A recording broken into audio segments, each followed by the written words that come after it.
రాజన్న సిరిసిల్ల జిల్లా తంగెలపల్లి మండల కేంద్రంలోని పాపాయిపల్లి గ్రామానికి నూతన సర్పంచ్గా ఎన్నికైన చిన్నమనేని పరశురాములు ఈరోజు అధికారికంగా పదవి బాధ్యతలు స్వీకరించారు. ఈ సందర్భంగా ఆయన దైవసాక్షిగా ప్రమాణ స్వీకారం చేశారు. పదవి బాధ్యతలు స్వీకరించిన అనంతరం సర్పంచ్ చిన్నమనేని పరశురాములు మాట్లాడుతూ గ్రామాభివృద్ధికి తన వంతు పూర్తి సహకారం అందిస్తారని హామీ ఇచ్చారు.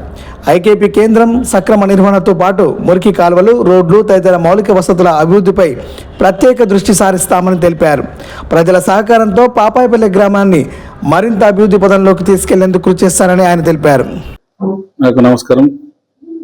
అందరూ నన్ను కలిసికట్టుగా ఎన్నుకున్నందుకు అందరికీ హృదయపూర్వక ధన్యవాదాలు.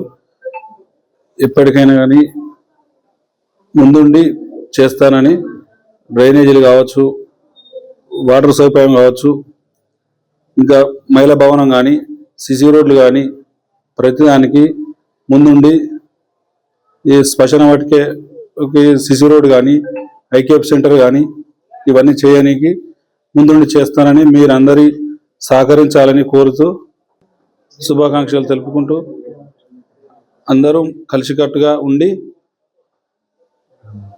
గ్రామ అభివృద్ధికి చేయాలని కోరుకుంటున్నాను.